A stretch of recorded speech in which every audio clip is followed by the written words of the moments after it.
dëgjues të programit të Drejt për Drejt, Mirëmëngjes Shkodër. Të jesh në mbrojtje të njerëzve, në krah të ligjit, do të thotë më shumë se një detyrë e përditshme. Është një mision që nuk mbaron me mbarimin e një orari ditor. Natyrisht të ecësh për krah njerëzve që kanë nevoja të mbështeten, që kanë nevoja të mbështeten në njohjen e ligjeve. Përsëri kjo është një detyrë që ka vështirësi, zigzaget, mendimin e saj, por që të jep hapësirë për të menduar thellë për jetën dhe njerëzit. Unë sot në studio kam ftuar një njeri që punon në mbrojtje të njerëzve që u drejtohen në mbrojtje të ligjit. Ajo është avokatja Edlira Bylo. Mirëmëngjes Edlir, mirë se erdhe në studio. Falenderoj shumë për ftesën. Është kënaqësi që jam e pranishme sot. Njëkohësisht edhe për mua. Në fakt të veshësh këpucët e dikujt për të qëndruar krah ti dhe në mbrojtje të së drejtës, në mbrojtje të ligjit. Është një detyrë sa humane, aq edhe vështirë apo jo? Një detyrë humane dhe vështirë, se në radhë të parë profesioni është avokatia është profesion human. Por në radhë të dytë është edhe vështirë sepse do përballesh me shumë gjëra. Do mbrosh palën, do përballesh me kundërshtarin, do bindesh gjyqtarin, do ta konsultosh në çdo moment, do jesh pranë klientit, ndoshta ndonjëherë nuk do të kuptohesh, megjithëse ti mundosh të bësh gjithmonë më të mirën tënde. Unë e kuptoj që çështjet janë të ndryshme sepse jeta e tillë është, por duke u fokusuar në një drejtim, siç janë gratë, nuk i veçojmë ato nga pjesa tjetër e shoqërisë. Po përkundrazi, duke mbrojtur dhe mbështetur gruan, është natyrisht një detyrë që lidhet me pulsin e jetës, me pulsin e problemeve, shqetësimeve, ndjeshmërinë edhe ti si grua natyrisht e ke për të qenë krah tyre. Si e shikon veten krahas një gruaje që kërkon ndihmë, një gruaje që kërkon të njohë më shumë ligjet për të mbështetur në to? Normalisht mundohem të vihem në pozicionin e tyre, sepse duke qenë gravet edhe kuptojmë më mirë situatën edhe këndvështrimin e gruas. Pra e ke më të qartë se atë çfarë kërkon.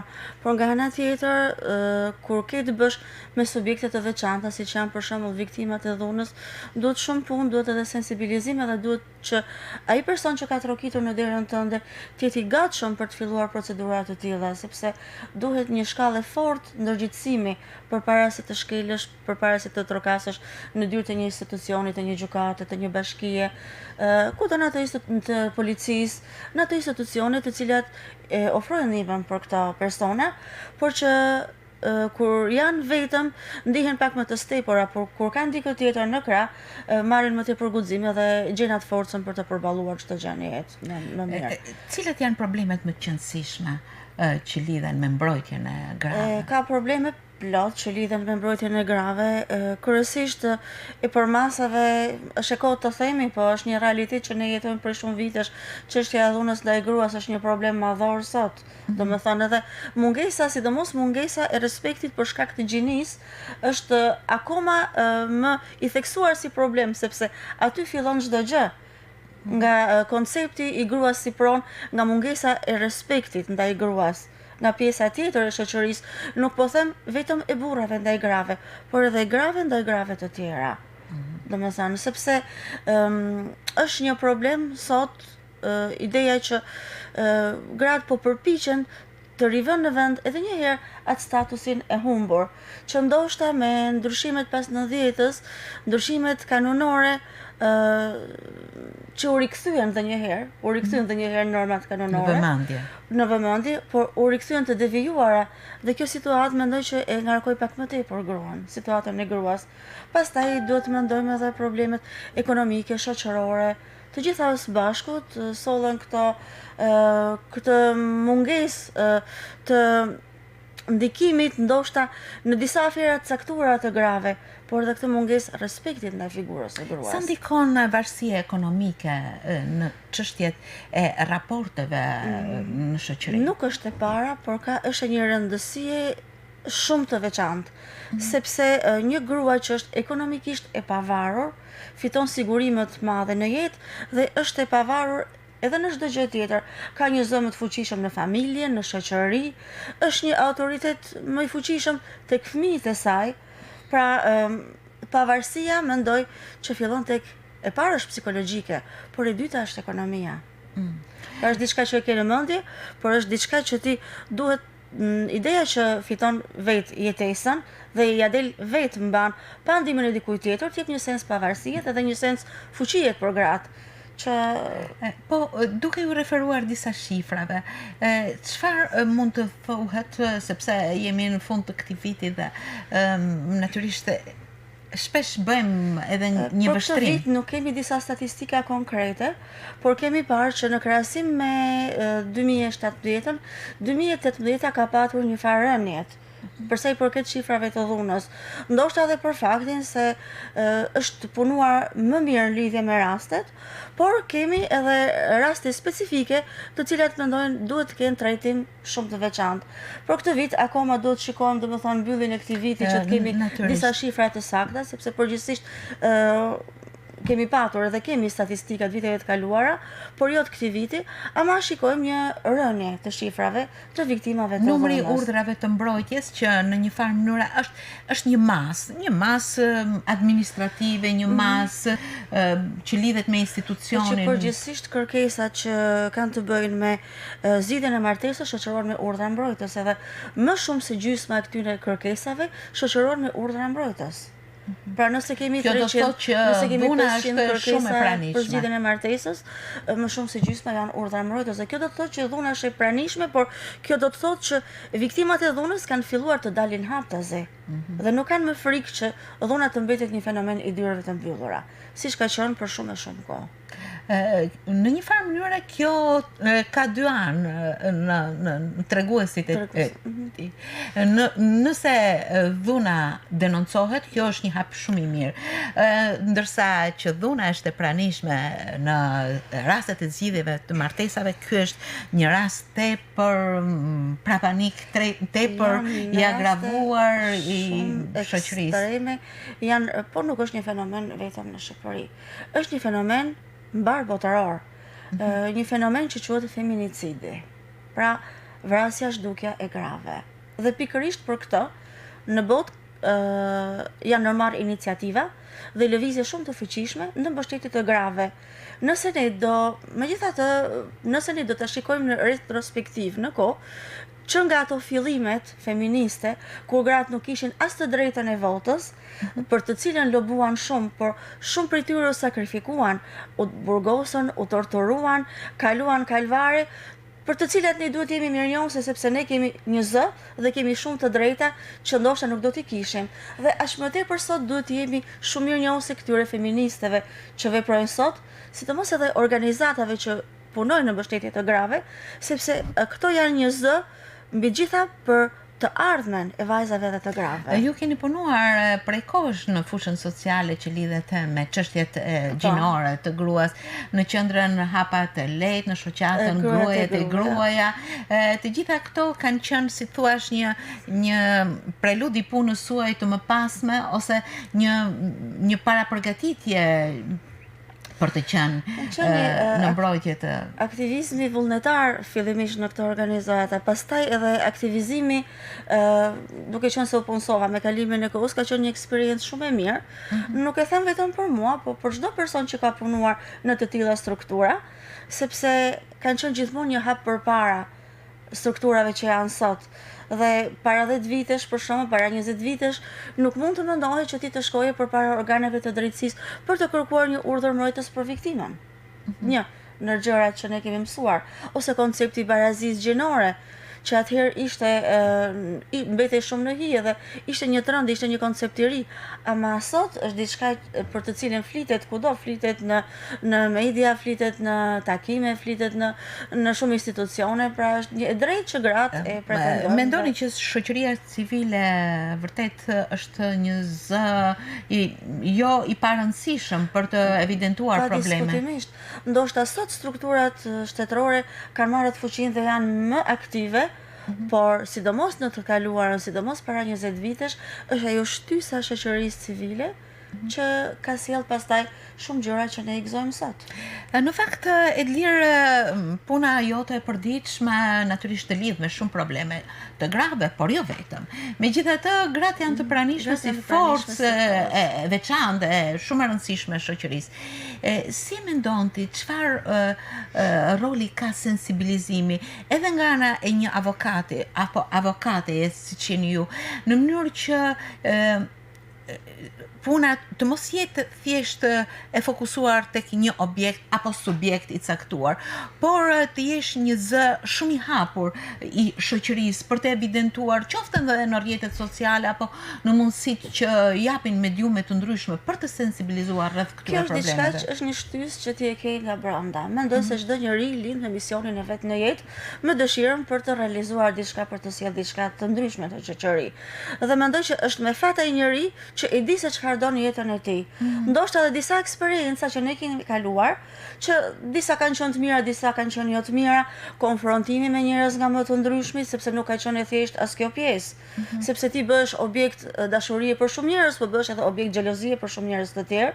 Por ne duhet të kemi atë bindjen që kjo është puna ime, kjo është detyra ime, unë e kam bërë mirë, vazhdoj ta bëj mirë në këtë brenda mundësive të mia. Prandaj nuk duhet të stepemi. Pavarësisht nga ndikimi që ka ambienti jashtëm, ne duhet të kemi parasysh qëllimin ton. Ato për cilën ne kemi dëshirë të vazhdojmë, edhe aktivizimi në media mendoj që është shumë i rëndësishëm. Shumë njerëz kanë vënë re që e kanë bezdi paraqitje në media, stepen, tërhiqen, jo, pse? Media është një mjet shumë i fuqishëm për të lançuar mesazhe dhe sidomos nëse ti trajtohesh nga specialisti i duhur dhe nëse ai specialist di ta sjellë të mesazh bukur pranë publikut. Kjo vërtet është një ndër mesazhet ose kjo është një ndër arsye që unë ju falenderoj shumë, sepse kam një respekt veçantë që nga kohët kur kam qenë edhe vullnetare. Kështu që mendoj që kjo është edhe, do të thosha, një mision shumë i plot i një gruaje që kërkon të ketë një zë në shoqëri, që kërkon të ndikoj natyrisht tek shoqëria, duke u mbështetur natyrisht tek ligjet në rastin tuaj. Në fakt nuk është vetëm një anë e plot kjo që ne po flasim, sepse plotësimi i portretit tuaj lidhet me një veprimtari shumë më të gjerë, ju jeni edhe studiuese, madje në shumë mediume apo aktivitete të ndryshme, simpoziume të ndryshme, keni paraqitur idetë tuaja, mendimet tuaja, tezat tuaja, shumë të fokusuara tek gruaja, por jo vetëm.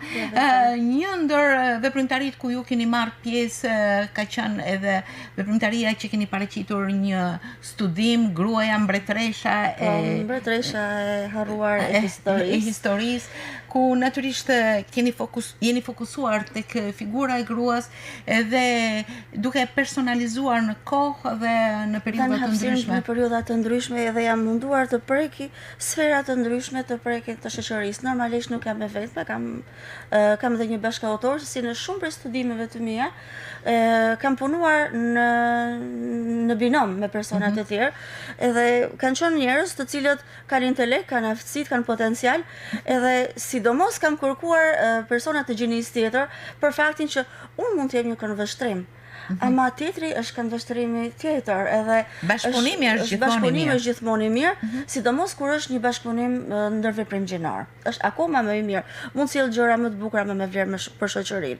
Studimi Gruaja mbretëresha e harruar e historisë ka kohë që e kam pas një abstrakt në sirtar, edhe gjithmonë kam pas këtë ide që gratë ngelen në hije. Pavarësisht kontributit të madh që kanë dhënë, ngelen në hije, ose duke e studiuar me kalimin e kohës pozitën e gruas shqiptare në shoqëri. Por në një kohë që bota ka pas skllave, ne kemi pas mbretëresha.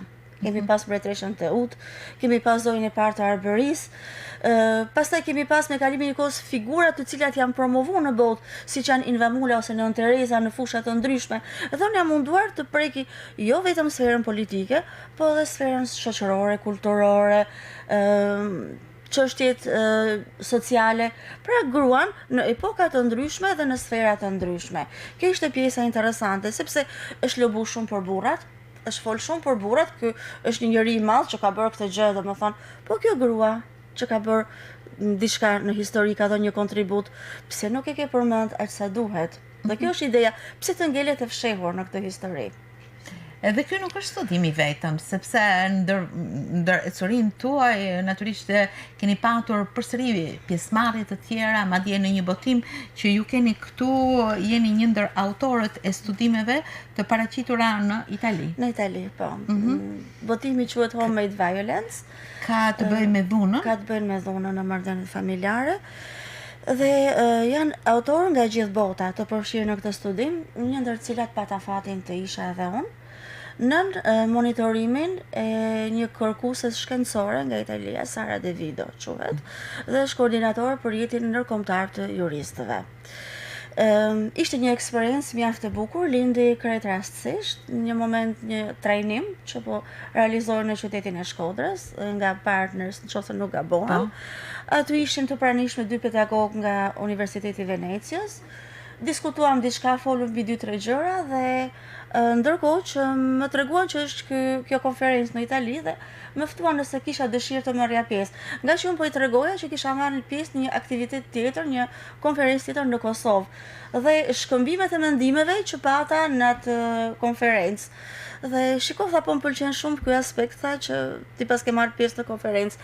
Që la faj, tha, ja del, tha, të vish, tha, te ne, tha, në Itali, tha, me këtë datë, nuk e di, do ta shikoj se i rimbursojmë, i mbulojmë gjitha ne, tha, ti vetëm hajde.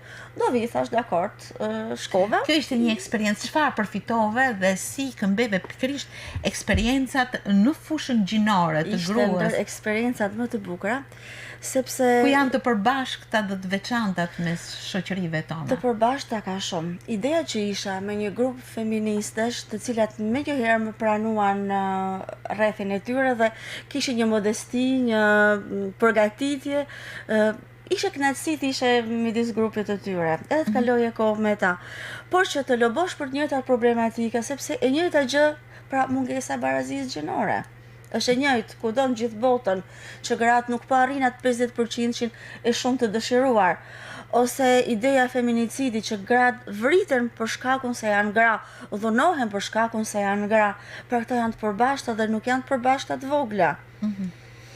Si mendoni, Edlir, cilat janë disa nga pikat më të forta të grave tona? Gratë shqiptare janë shumë të guximshme dhe kanë një vullnet shumë të madh për të konservuar, për të mbrojtur gjërat, edhe kur ata nuk shkojnë mirë, por në të njëjtën kohë, duke qenë pikë fort bëhet dhe dobësia e tyre, sepse marrin përgjegjësi që nuk janë të tyret, por janë të burrave. Mendoj. Fakti që janë të forta, ndoshta edhe i tremb pak gjinin tjetër. Dhe duan dikë që ta kenë në kontroll. Ama kjo është një pikë fort. Ndërkohë që cilësitë e tyre janë të jashtëzakonshme, do thosha. Mendoj që kudo në botë gratë shqiptare kanë treguar veten, por edhe përmes kohës e kanë treguar veten në momente të caktuara të historisë.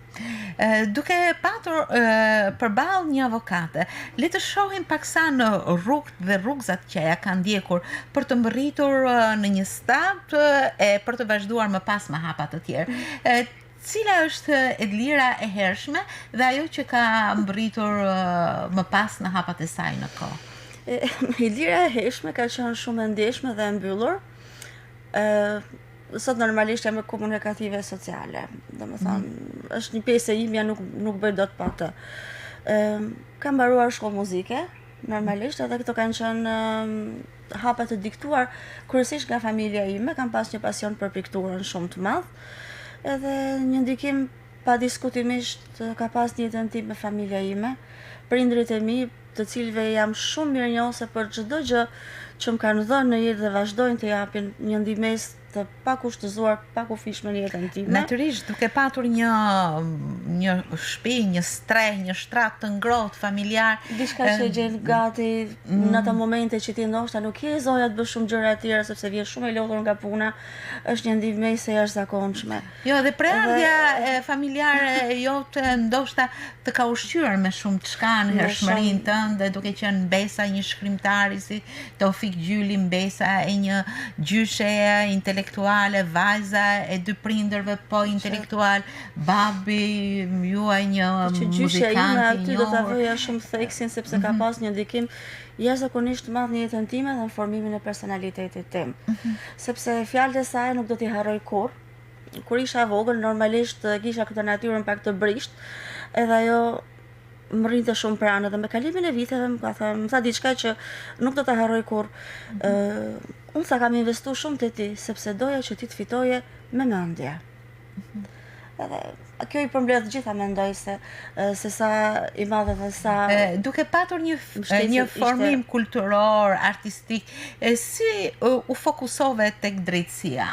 Çfarë të tërhoqi? Drejtësinë kam pas ëndër, pavarësisht se arti dhe kultura ishin pjesë e trashëgimisë familjes, gjithmonë ka pëlqyer drejtësia sepse kam pas këtë ndjenjën për ta parë atë që ishte sipas konceptit tim e gabuar, sepse drejtësia ka shumë prizma normalisht, po mendoj që jam përpjek gjithmonë të shikoj anën e drejtë gjërave. Edhe kisha të revoltën e brendshme, pse? Ndoshta edhe fakti që ne kemi qenë në rinia 90-s, edhe jemi përballë me shumë padrejtësi në atë periudhë dhe me shumë probleme madhore që ndoshta dikush tjetër, brezat e sotëm, jetojnë të tjera, po jo atë moment që kemi jetuar ne, domethënë në Shqipëri. Mendoj që kjo ka qenë një shtysë goxha e madhe për të patur vështirësi për të realizuar veten. Po ishte edhe sfidë sepse duke pas parasysh natyrën time që ishte natyrë artistet, shumë kush e ka pa me mosbesim që kjo ndoshta nuk bën për atë punë, nuk është, sepse edhe ishte një sfidë vetvete që unë do bëj këtë profesion. Nuk është të thonë që avokatia është avokatia që ne njohim në Shqipëri. Është avokatia sociale, është drejtësia restauruese, shëruese, ka forma të ndryshme të drejtësisë, të cilat sot për sot ndoshta nuk levrohen mjaftueshëm, por janë bazat e një të ardhmje tjetër. Edhe shpresoj që të ketë breza të tjerë që ta shikojnë, ta ridimensionojnë konceptin e drejtësisë edhe zbatimit të saj. Shoh që je aktive. Nuk është aq e ngurtë sa mund perceptohet. Duhet më shumë duhen përdor më shumë masa restauruese, po dhe parandaluese. Çfarë të frymëzon një varg që ti e ke përdorur në një nga veprimtaritë që ke organizuar? Shkruaj emrin tënd. Shkruaj emrin tënd. Në bankat e shkollës kam pas shumë pasion letërsinë. Edhe marrëdhënia ime me librat ka qenë gjithmonë një marrëdhënie shumë e ngushtë, sepse brezi jon nuk ka qenë brezi i smartphone-ave, brezi jon ka qenë kryesisht brezi i librave. Dhe jo vetëm unë, po përgjithsisht nxënësit e mirë që me të cilët kam pasur fatin të ndaj marrëdhëniet në shkollë, ka lexuar gjithë, ishin gjithë lexuesa. Edhe shkëmbenin materiale, libra, gjëra me njëri tjetrin, diskutonin madje për librat shumë herë, duke qenë edhe brez artistësh, normalisht shkolla e muzikës, kishin një këndvështrim një fije çik më ndryshe nga pjesa tjetër që u formuan në shkolla të tjera, jo më pak të mirë, por ne ishim diçka më tepër, sepse njëkohësisht isha në klasë violine, pikture, lexonim, edhe njënër poezi që më ka lënë bresa që nga ajo kohë ka qenë poezia Liria e Paul Eluard, që kur e lexon në atë moshë e lexon si rutinë, domethënë, por me kalimin e viteve ti e kupton sa vlerë ka kjo fjalë, dhe të lexosh poezinë Liria të Paul Eluardit që në çdo varg thot shkruaj emrin tënd, shkruaj emrin tënd, shkruaj emrin tënd, dhe ti emrin e kujt po shkruan, në fakt po shkruan emrin e lirisë. Asaj vlere aq të madhe që ne e kuptojmë në momentin kur ndjehemi të kufizuar. Dhe atë dëshirë që ndoshta liria vërtet fillon në mendje. Në shoqëri jemi të kufizuar në atë liri që ne kemi përmes mendimit, ama ajo që aspirojmë është që kjo dëshirë, ky vizion bëhet realitet. Dhe ideja shkruaj emrin tënd, dhe në fund shkruan liri. Në kohë aktualisht të perceptueshme, natyrisht ky dimension i lirisë merr për masa të pamata, por edhe për masa nga njëherë të kufizuara. Kështu që gjithmonë është aktuale një varg, një leitmotiv, një poezi e tillë. Jo më kot unë e përmenda në bisedë sot, ndoshta për t'i dhënë një theks edhe aktual atmosferës sonë, por edhe për të qenë më kërkues ndaj vetes edhe ndaj shoqërisë, për të qenë një zë secili prej nesh në pozicionet që kemi, se kush është duke edhe na ndjekur, secili ka një pozicion të caktuar në shoqëri dhe që të flasësh për lirinë është një ndjesi shumë e brendshme, por edhe një detyrë gjithë secilit në ta dimensionoj dhe ridimensionojnë atë. Lirin, sepse liria po keq interpretohet. Fatkeqësisht shoh liria në media po keq përdoret nga çdo njeri. Edhe nga njerëzit më të zakonshëm mund të marrin guximin dhe të shkruajnë diçka për dikë, të pavërtet ndoshta, të pabazuar, një shpifje, diçka që nuk është e drejtë në atë moment. Liria është e tillë që nuk duhet kufizoj lirinë e tjetrit.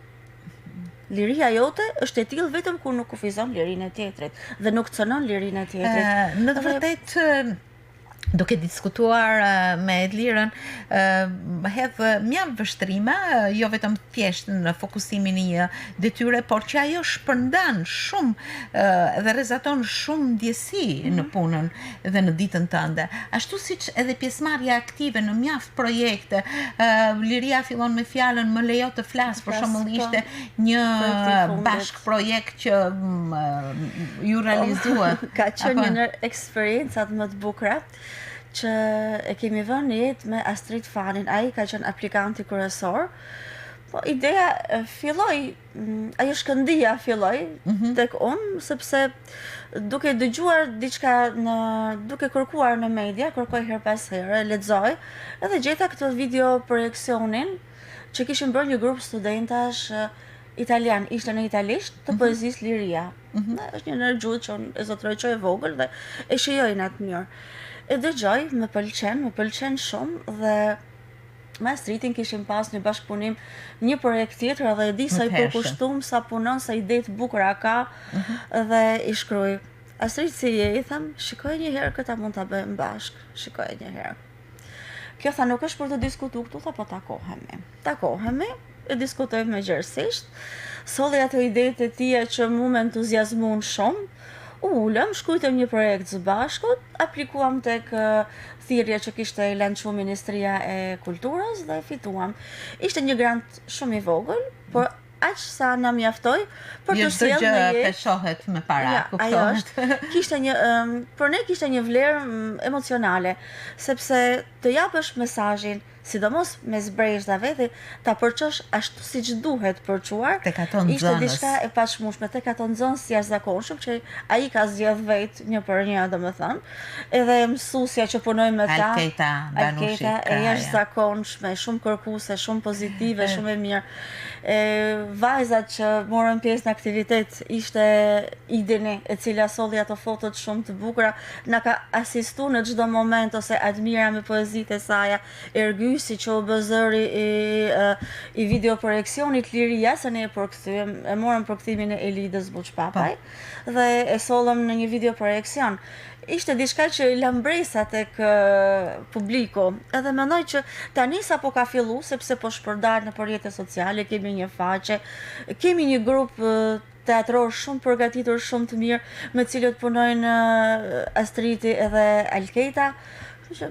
Mendoj që doli diçka shumë me vlerë për këtë projekt. Duke shpërndar veprimtarinë tuaj dhe rolin, gjithashtu mendoni se do ketë diçka të afërt si një projekt, qoftë në fushën studimore apo në fushën e aktiviteteve kulturore dhe sociale? Po, mendojmë që do kemi aktivitete të tjera.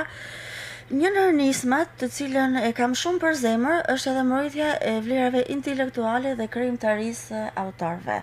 Sepse po shpërdorohet shumë e drejta autorit, po abuzohet shumë, po luajnë me të, po keq interpretohet dhe autorët kanë nevojë për një mbrojtje, por kanë nevojë edhe për projekte për t'i stimuluar, motivuar, për t'i nxitur, për të qenë një zë i fuqishëm në fushën, jo vetëm fushën e tyre, por në shoqëri, sepse mesazhet që jepen përmes artit janë akoma më të bukura, vinë më ngrohtësisht, vinë më këndshëm tek publiku dhe asimilohen me kënaqësi, mendoj. Kjo është jo thjesht një ide, por një projekt për të realizuar. Një projekt që do të realizohet. Tek bisedon me Edlirën, ndjen të ngërthehen jo vetëm problematikat e kohës, por edhe hapi një gruaje që ecën me ritmin e zemrës në këto problematika, me ritmin e mjaft dëshirave, mjaft ideve të saj për të realizuar dhe mjaft projekteve që ajo ka në tavolinën e saj. Unë sot me Edlira Bylon, avokatën dhe aktivisten e mjaft projekteve, kisha shumë kënaqësi që isha sot në studio. Dua ta falenderoj në ecurinë e kësaj dite dhe në ecurinë e të gjitha ditëve tuaja, duke sjellë kështu një zë mbështetës të një gruaje për gratë dhe për shoqërinë. Ishte kënaqësi shumë e madhe edhe për mua, të falenderoj pafundësisht dhe shpresoj që gjithmonë më tepër zëri grave, intelektualeve të gjitha sferave të ngjohet, sidomos në emisionet të tilla. I falenderoj shumë. Falenderit shumë Edlirë dhe mbarësi. Merci. Okay.